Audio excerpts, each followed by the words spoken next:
Welcome to CoreLogic's housing market update for February 2025, brought to you by onthehouse.com.au. Nationally, dwelling values were steady in January, continuing a softer trend of housing conditions that's been evident through most of last year and now into 2025. The annual growth trend has more than halved since moving through a cyclical peak in February last year, slowing to just 4.3% in January. Drilling down, the national headline result was weighed down by the capital cities, where values fell by 0.2%. The combined regional markets were stronger, with values rising to new record highs, with a 0.4% lift in values over the month. Across the capitals, 3 of the 8 cities recorded a decline over the month, led by Melbourne with a 0.6% fall, followed by the ACT and Sydney. The mid-sized capitals are still seeing growth, but conditions have eased here as well. Brisbane and Perth have recorded a clear and steady loss of momentum, especially in the detached housing sector, where value growth has eased more noticeably. Adelaide's shown a more resilient trend, although the pace of gains is slowing. Adelaide's led the growth tables over the past few months, taking over Perth's top position. Regional markets seem to be benefiting from a second wind of internal migration that's supporting demand. However, the trend is shifting from the heights of the pandemic, where commutable lifestyle markets were standing out with the highest rates of capital gain. The strongest regional markets are now centred in regional Queensland, with Townsville up 26%, Central Queensland up 20%, and the Mackay region up a little bit less than 20%, leading the annual growth tables. In other signs of a slowdown, the national volume of home sales also appears to have peaked. Annual sales moved through a cyclical high point at just under 535,000 sales in the year to October, and they've since eased back to 526,000 over the year to January. Rental growth bounced slightly higher in January, up 0.4% over the month, following a subdued second half of 2024, where the national rental index held virtually flat. Every capital city recorded a subtle rise in rents over the month. However, the trend is clearly pointing to an ongoing easing in rental price growth. On an annual basis, Australian rents were up 4.4%, which is still more than double the pre-COVID decade average of 2% annual growth. However, with rental growth slowing more visibly through the second half of last year, the annual change in rents is likely to fall below average levels in the first half of 2025. The 6-month trend in rental growth has turned negative across the 2 largest markets, Sydney and Melbourne, with rents down 0.4% and 0.6% respectively, with larger falls across the unit sector. The remaining state capitals have all recorded a clear slowdown in rental growth as net overseas migration and larger households help to ease rental demand. Regional rental conditions have been stronger relative to the capitals, with the combined regionals rental index up 1.6% over the past 3 months, compared with a 0.3% rise in rent across the capital cities. After a period of spectacular but unsustainable growth in home values, Perth's property boom has eased sharply with a rise of just 0.4% in January. Over the past 3 months, values are up 1%, well down on the 7.1% gain recorded over the June quarter last year. The slowdown in value growth has been accompanied by a rise in advertised stock levels, which are now tracking 6.2% higher than a year ago. Despite the easing conditions, advertised supply levels remain tight, and homes are selling in a median of just 16 days, the fastest rate of sale of any capital city, but up from a median of 10 days at the same time last year. With the prospects of a rate cut as early as February, the housing outlook is starting to look a little more positive, but we aren't expecting any material rise in home values until interest rates return closer to the pre-pandemic average and affordability improves further.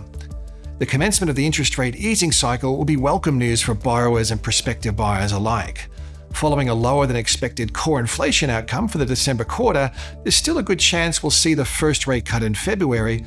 Additionally, most forecasts are factoring in 3 to 4 25 basis point cuts from the RBA this year, implying that by the year's end, the cash rate would be between 3.35% and 3.6%, but that's still well above the pre-COVID decade average of 2.55%.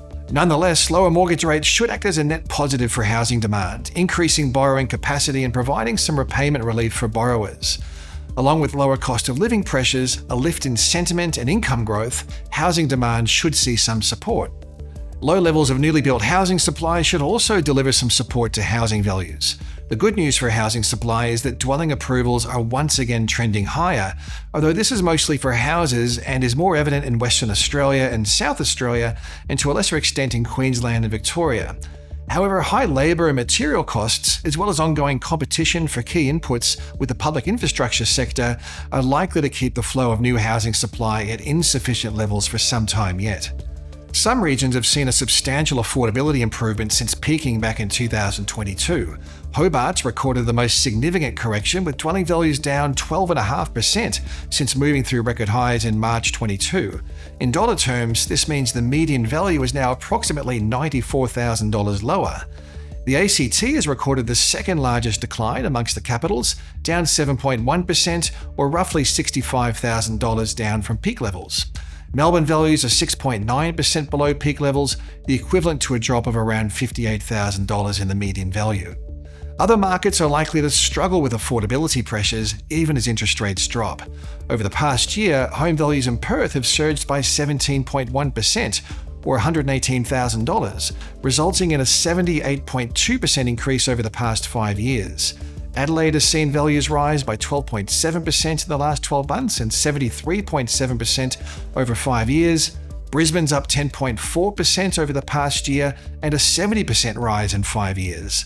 Although Sydney's recorded a relatively mild 1.7% rise in values in the past 12 months, in dollar terms, that still equates to about a $20,000 increase. A rise in demand for housing from lower interest rates will be partially offset by slower population growth. After peaking in the first quarter of 2023, the net overseas migration rate is expected to reduce further as overseas arrivals continue to moderate, alongside a pickup in departures as the surge in temporary migrant visas expires. Less migration is likely to flow through to further easing in rental conditions and, over the medium term, reduced demand for home purchasing. Tighter credit policies could also be a wildcard, potentially slowing housing markets in 2025. APRA has stated the risk of financial shocks has not abated, and the RBA has warned previously that high household debt levels, especially housing debt, are a key vulnerability. Any material rise in household debt ratios could be a trigger for tighter credit policies, which would likely put a dampener on housing demand, similar to earlier periods of macroprudential policies. Overall, lower mortgage rates and a subsequent lift in borrowing capacity, as well as an undersupply of newly built housing, could be setting the foundations for a relatively shallow housing downturn. But the easing cycle for interest rates is likely to be a gradual one, and we also have the ongoing headwinds of affordability constraints, normalizing population growth, and generally soft economic conditions to contend with. All things considered, the likelihood of a significant growth cycle over the coming year remains low. If you'd like to stay up to date with all the ebbs and flows in the housing trends, make sure you're following the news and research pages at the CoreLogic website and tune into our regular updates at all the usual social media channels.